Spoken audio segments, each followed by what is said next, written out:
আসসালামু আলাইকুম dear students. Word and phrase ক্লাসের ধারাবাহিকতায় আজকে আমরা আরও নতুন কিছু ফ্রেজের ব্যবহার শিখব। আজকে যে ফ্রেজটির ব্যবহার শিখব সেটা হচ্ছে be used to. Be used to শব্দটা আমরা কখন ইউজ করব? যখন অর্থ দেখবে কোনো একজন মানুষ বর্তমানে কোনো কিছু করতে অভ্যস্ত, এবং সাধারণত হিন্সটা হচ্ছে সেন্টেন্সের মধ্যে গ্যাপের পরে ভার্বের সাথে আইএনজি থাকবে। এবং অর্থটা কি? অর্থটা দেবে বি ইউজ টুর অর্থটা হচ্ছে কোনো কিছু করতে বর্তমানে অভ্যস্ত। ঠিক আছে, শুধু ইউজড টু হলে কিন্তু অতীতে অভ্যস্ত, বাট বর্তমানে কোনো কিছুতে অভ্যস্ত হলে বি ইউজ টু, এবং অবশ্যই ভার্বের সাথে আইএনজি থাকবে। ফিল লাইকের পরেও কিন্তু ভার্বের সাথে আইএনজি ছিল, কিন্তু অর্থটা কী ছিল? কেউ কোনো কিছু করতে ইচ্ছে করছে, কারো কারো কোনো কিছু করতে ইচ্ছে করছে। আর বি ইউজ টু প্লাস ভার্বের সাথে আইএনজি, এটার অর্থ হচ্ছে বর্তমানে কেউ কোনো কিছু করতে অভ্যস্ত। সো চলো একটু দেখে নিই এক্সাম্পলটা, যে Lima has always lived alone. Lima সারা জীবনে বা সব সময় একা বসবাস করেছে বা একা থেকেছে। She is used to living alone. সে এখন একা বাস করতে অভ্যস্ত। তো যেহেতু ভার্বের সাথে আইএনজি আছে এবং অর্থটা হচ্ছে বর্তমানে কোনো কিছু করতে অভ্যস্ত, এই কারণে আমরা বি ইউজ টু ওয়ার্ডটা ইউজ করেছি, এবং এখানে এই কারণেই ওয়ার্ডটা ইউজ করা হয়েছে। আমরা যখনই সেন্টেন্সের মধ্যে এরকম কোনো নিয়ম দেখব কিংবা রুলস দেখব, তখন আমরা কি করব? বি ইউজ টুটাকে ইউজ করব। ওকে, এখন আমরা শুধু ইউজ টু এর ব্যবহার দেখব। শুধু ইউজ টু মানে হচ্ছে অতীতের অভ্যাস, কেউ অতীতে কোনো একটা কিছু করতো, এরপরে বারবার বেস ফর্ম ব্যবহৃত হয়। Sometimes we become speechless remembering our childhood memories. মানে কথার বলা হচ্ছে যে অতীতের স্মৃতিকে স্মরণ করছে ছোটবেলার, যে মাঝে মাঝে আমরা ছোটবেলার বা শিশুবেলার স্মৃতি দেখে স্মৃতিটা মনে করে স্পেসলেস হয়ে যায়, বাকরুদ্ধ হয়ে যায়। We used to swim in the river. বলছে যে অতীতের একটা স্মৃতির কথা বলেছে, যে আমরা হচ্ছে নদীতে সাঁতার কাটতাম, কারো অতীতের অভ্যাস রেগুলারলি একটা কাজ করতো। সাধারণত আমাদের গ্রামগঞ্জের যে ছেলেপেলেরা বড় হয়, তারা পুকুর পুষ্করণী, খাল বিল নদী নালা এসবে ছোটোবেলায় দুপুর হলেই তারা সবাই একসাথে দল বেঁধে মিলে গোসল করতো, সাঁতার কাটতো, মজা করতো, এরকম। তো ওই স্মৃতিটাকে রিমেম্বার করছে যে অতীতে এই কাজটা করতো।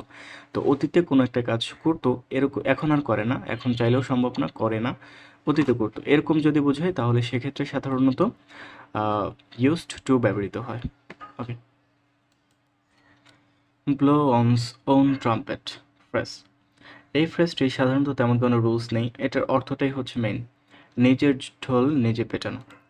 দেখো কী অর্থে ব্যবহৃত হয়েছে। ওয়েল, ঠিক আছে, you don't need to blow সাধারণত টু এর পরে ভার্বে বেস ফর্ম হয়। এটাও একটা বিষয় যে গ্যাপের মধ্যে এমন কোনো ওয়ার্ড আছে যেটা হচ্ছে শুরুতেই ভার্ব। অন্য অন্য যে নিয়মগুলো শিখিয়েছি সে নিয়মের বাইরে কি হয়েছে, যে ভার্বে বেস ফর্ম দিয়ে শুরু, মানে গ্যাপের মধ্যে যে ওয়ার্ডটা আছে ওটা ভার্বে বেস ফর্ম দিয়েই শুরু হয়েছে, এবং আগে অবশ্যই টু আছে। এরকম হলে কি হবে, যে ব্লো অনস ওন ট্রাম্পেট, এ কথা ট্রাম্পড, এই কথাটা হচ্ছে চলে আসবে, এই ফ্রেজটি চলে আসবে। ওয়েল, ঠিক আছে, you don't need to blow your own ট্রাম্পড।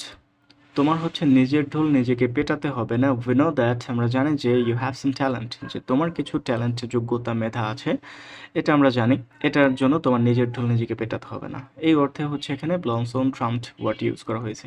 এখানেও যে ওনই থাকবে এমন না, এখানে সাবজেক্টের উপর ডিপেন্ড করবে যে what will be the replace form or replace word of ones. এখানে ইউ থাকলে ইয়োর হবে, হি থাকলে হিজ হবে, শি থাকলে হার হবে। এখানে যে সাবজেক্টটা থাকবে তারই মূলত পজেসিভ ফর্মটা এখানে ইউজ করা হবে। ওকে,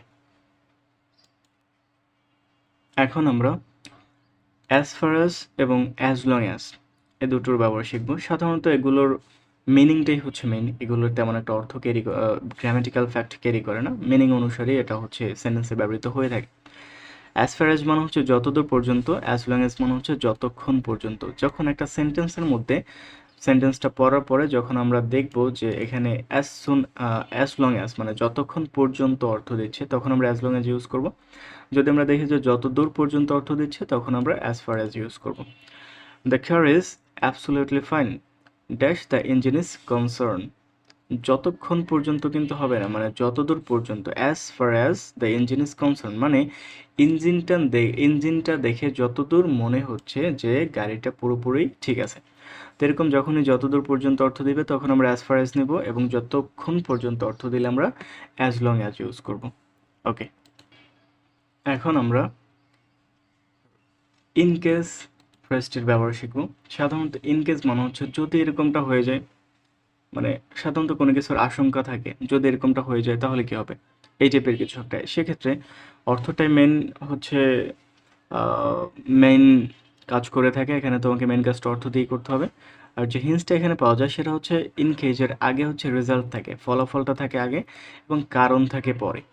যেমন আমরা যদি উদাহরণ দেখি যে I will say goodbye now, এই যে ফলাফলটা বলে দিছে যে আমি এখন তোমাকে গুড বাই বলবো। কেন বলবো? ইন কেস যদি না I don't see you again, যদি তোমার সাথে আমার আর দেখা না হয়, যদি আমি তোমাকে আর না দেখি, এই কারণে এখনই তোমাকে গুড বাই বলে দিই। ঠিক আছে? তো এই কারণে কারণটা থাকবে পরবর্তীতে এবং আগে থাকবে ফলাফল। এরকম যদি হয় এবং অর্থটা যদি এমন হয় যে যদি এরকমটা হয়ে যায়, তাহলে আমরা ইন কেস ইউজ করব। ওকে, সো সাধারণত ওয়ার্ড অ্যান্ড ফ্রেজের এগুলোই ঘুরে ফিরে বারবার আসে। শুরুর দিকের যে পর্বগুলো ছিল সেই পর্বের ওয়ার্ড অ্যান্ড ফ্রেজগুলো সব থেকে বেশি ব্যবহৃত হয়, এরপরে শেষের দিকেরগুলো ব্যবহৃত হয় এবং শেষের দিকেরগুলো হচ্ছে লেস ইম্পর্ট্যান্ট, খুবই কম আসে। সো যেগুলো হচ্ছে যে ওয়ার্ড অ্যান্ড ফ্রেজের ক্লাসগুলো দিয়েছি এবং হিন্টসগুলো দিয়েছি, গ্রামাটিক্যাল ফ্যাক্ট বলেছি, অর্থ বলেছি, সেগুলো যদি A to Z সুন্দরভাবে মনে রাখতে পারো, ওয়ার্ড অ্যান্ড ফ্রেজে তোমাদেরকে 100% মার্কস পাওয়া থেকে কেউ ঠেকাতে পারবে না। সো অবশ্যই তোমরা ক্লাসগুলো বারবার দেখবে, বারবার রিপিট করবে, অনেক বেশি প্র্যাকটিস করবে এবং হ্যাঁ, আমি অবশ্যই প্রতিটা বোর্ডের প্রশ্ন সুন্দরভাবে তোমাদেরকে বিশ্লেষণ করে সলভ করে দেবো এবং এটা এই প্লে লিস্টের মধ্যেই থাকবে ধারাবাহিকভাবে। তোমরা আমার এই পেজে অথবা ফেসবুক চ্যানেলে, তোমরা ইউটিউব চ্যানেল অথবা ফেসবুক পেজে তোমরা পেয়ে যাবে। সো সুন্দরভাবে সব ধরনের grammatical fact A to Z নিঃসন্দেহে ক্লিয়ারলি শেখার জন্য অবশ্যই পেজের সাথে তোমরা কানেক্ট থাকবে। সো নেক্সট কোনো পর্ব নিয়ে হাজির হওয়ার আগ পর্যন্ত stay happy, stay healthy, good bye.